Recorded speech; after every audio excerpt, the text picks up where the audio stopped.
శ్రీమాత్రే నమః. వరరుచి కాణభూతిని కలుసుకొనుట, కాణభూతి వృత్తాంతము, వరరుచి కాణభూతికి బృహత్ కథలను చెప్పుట మొదలగు విశేష విషయములను తెలుసుకుందాము. పుష్పదంతుడు వరరుచి, కాత్యాయనుడు అనే పేర్లతో భూలోకంలో మనుష్య దేహంతో సంచరించుచు సకల విద్యాపారంగతుడై నందునికి మంత్రి అయి ఉండెను. ఒకనొకప్పుడు మిక్కిలి ఖేదము పొంది వింధ్యవాసిని దర్శించుటకు వింధ్యారణ్యమునకు వచ్చి తపస్సు చేత దేవిని మెప్పించెను. అంతటా దేవి వానికి స్వప్నములో ప్రత్యక్షమై ఆ సమీపమునందే వింధ్యారణ్యములోనున్న కాణభూతిని పోయి చూడుమని ఆజ్ఞాపించెను. అంతటా వరరుచి ఎల్లడలా నీళ్లు లేక ఎండిపోయిన చెట్లును, వ్యాఘ్ర భల్లూక వానరాది దుష్టమృగములనుగానున్న ఆ వింధ్యకాంతారమందు ప్రవేశించి అందొక చోట అత్యున్నతమైన మర్రి చెట్టుని గాంచెను. దాని క్రింద 100 పిశాచములు చుట్టూను కొలుచుచుండా పేరోలగం ఉన్న కాణభూతిని కోటగోడ వంటి మహోన్నతాకారుని చూచెను. ఇతనిని చూడగానే కాణభూతి లేచి ఎదురుగా వచ్చి పాదములకు నమస్కరించి ఆసనమందు కూర్చుండబెట్టెను. సుఖాసీనుడై వరరుచి కాణభూతిని, పోయి నీ నడవడి చూడగా ఉత్తమముగానున్నది. నీకు పిశాచత్వము ఎలా సంభవించినది చెప్పుమని అడిగాను. అతని చెలిమికి సంతసించే కాణభూతి ఇట్లు చెప్పెను. ఓ మహాత్మా, నాకు స్వయముగా జ్ఞానం లేదు. మరి ఏమన్నా ఉజ్జయినిలో శ్మశానమందు సాంబమూర్తి వలన నేను విన్న మాటను చెప్పెదను వినుము. ఓ దేవా, ఎందుచేత నీకు కపాలముల ఎందునో శ్మశానమందునో ఈ ప్రీతి అని పార్వతి అడుగగా శివుడు ఇట్లు ఉత్తరమిచ్చెను. తల్లి కల్పావసానమందు ప్రపంచమంతయు జలమయమాయను.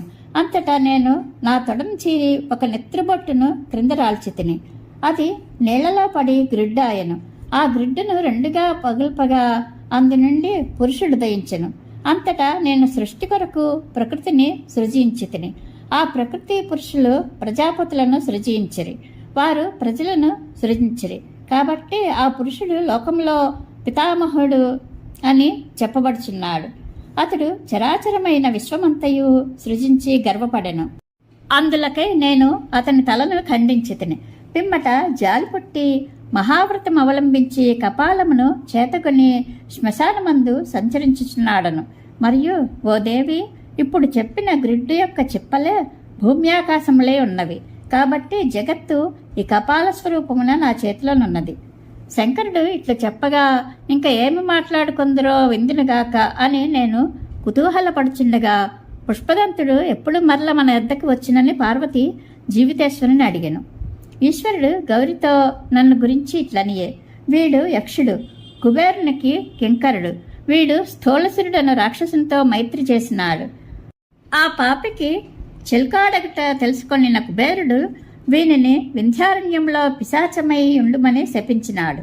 వీని ఎన్న దీర్ఘజంఘుడు కుబేరుని పాదములపై పడి వేడుకోగా ధనదుడు వీనికి శాపము చేత భూమి యందు అవతరించిన పుష్పదంతుని వలన మహాకథను విని శాపము చేతనే మనుష్యత్వమును పొంది ఉన్న మాల్యవంతునికి ఆ కథను చెప్పి ఆ ప్రమథులతో కూడా వీడును శాపమును తరించును అని శాపావసానమును విధించినాడు. నీవును పుష్పదంతునికి ఆ ప్రకారమే శాపవిముక్తిని అనుగ్రహించితివి. జ్ఞప్తి చేసుకొనుము. సాంబమూర్తి పలికిన ఈ మాటలను విని నేను పరమానందభరితుడనై ఇక్కడికి వచ్చితిని. ఈ ప్రకారము నా శాపము పుష్పదంతుని దర్శనం కలుగు వరకు ఉండును. ఇట్లు అతడు చెప్పగానే వరరుచి తన పూర్వజన్మమును స్మరించుకుని నిద్ర నుండి మేల్కొన్న వాని వలె అయ్యి, ఆ పుష్పదంతుడను నేనే, నా వలన ఆ మహాకథను వినుమని లక్ష పరిమితి కల 7 మహాకథలను కాణభూతికి చెప్పాను. కాణభూతి మహాశ్చర్యభరితుడై, దేవా, నీవు సాక్షాత్తు రుద్రుని అవతారమవు. మరి ఎవరు ఇట్టి మహాద్భుత కథలు ఎరుకనేర్తురు? నీ ప్రసాదము చేత శాపము నా దేహమును వదిలినట్లే తోచుచున్నది. నా బోటువానికి చెప్పరానిది కాదేని. ఓ మహాప్రభు, నీ వృత్తాంతమును పుట్టువు మొదలు చెప్పి నన్ను కృతార్థం చేయుము అని ప్రార్థించెను. ఇట్లు అతడు ప్రణమిల్లి మహావినయముతో వేడుకోగా వరరుచి తన వృత్తాంతమును జన్మ ప్రభృతి సవిస్తరముగా ఇట్లు చెప్పసాగాను.